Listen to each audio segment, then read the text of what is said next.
睡前听完一本书，今天我们读《贫穷的本质》，作者阿比吉特·班纳吉与埃斯特·迪弗洛。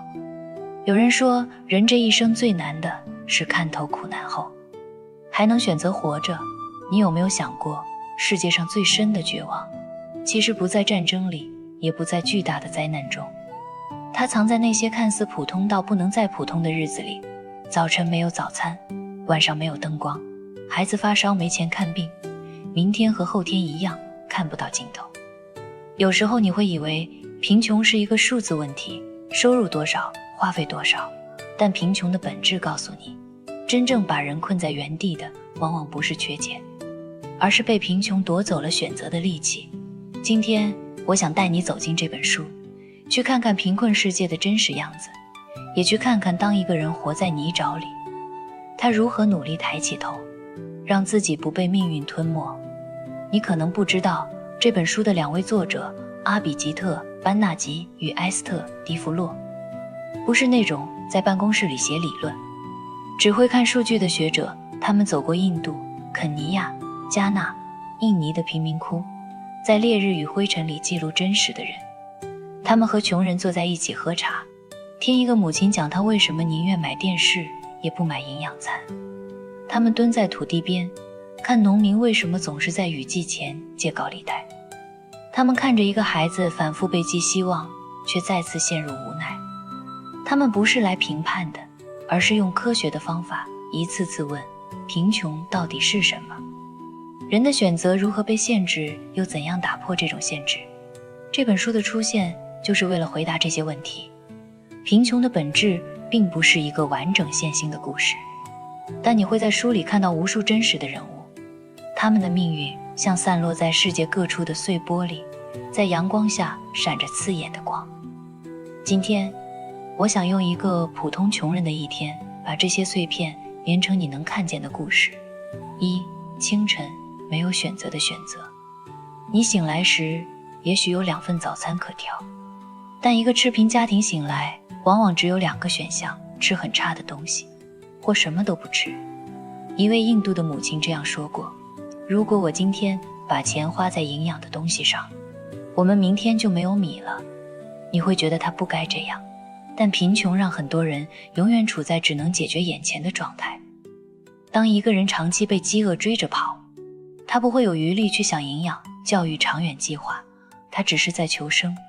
2、白天努力却换不到希望。你可能也想过努力改变生活，但穷人的努力往往像把沙子往上推，推一下，退2步。有一个农民，他种田、打零工、借款、还债，一年360天几乎没有休息。但因为没有足够的肥料和设备，收成永远不高。你知道最残忍的是什么吗？不是他不努力，而是无论他多努力，他的未来几乎没有变化。他不是不想往前走，而是没有可以踩住的地。3、下午，教育的奢侈。书里有个场景让我记了很久。一个女孩上学成绩一直不好，她的家人以为她不聪明，就让她辍学去帮忙干活。后来研究团队一检查才发现，她根本没有跟上课程节奏，而学校没有能力辅导她。你可能以为读书改变命运，但对许多穷孩子来说，教育不是跳板，而是另一场失败的证明。不是他们不努力，是系统不给他们机会。4、夜晚，明天依旧如此。天黑了，灯没有亮，不是停电，是电费付不起。有人在逼债，有人在为明天的要钱发愁，有人坐在门口看着漆黑一片的夜，心里想的不是梦想，而是生存。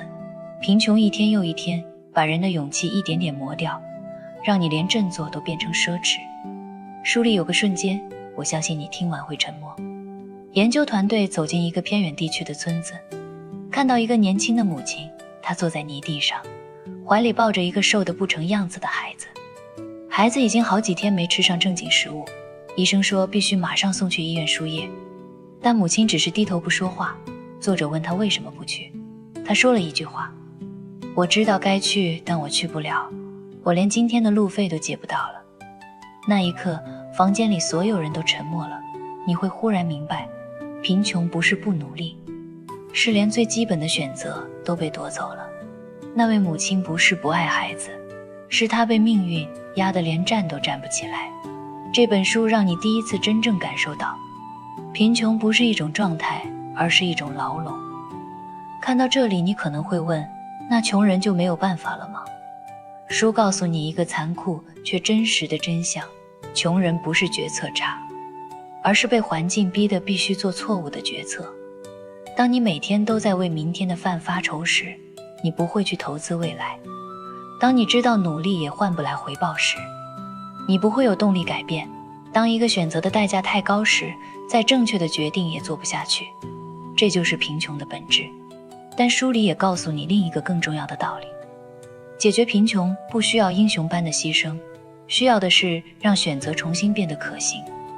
给孩子一点补课，给农民一个低息贷款，给家庭一份可负担的保险，给妇女一项可管理的经营项目。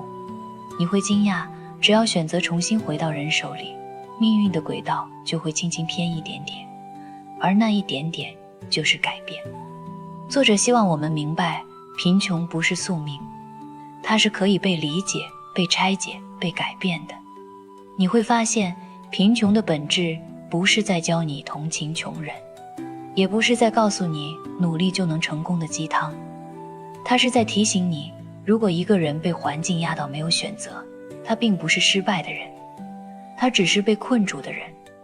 而当我们理解了贫穷的真实逻辑，我们就能在自己的生活里做更清醒的决定。你是不是也经历过那种时刻，觉得自己被生活卡住，被明天的压力压到喘不过气，好像再努力也走不出去？那你或许更能理解这本书想说的，人生不怕走得慢，怕的是被困在原地，忘了抬头。那么现在我想问你，如果命运的牢笼有一天也困住了你，你还愿不愿意再试一次，为自己打开一个新的选择？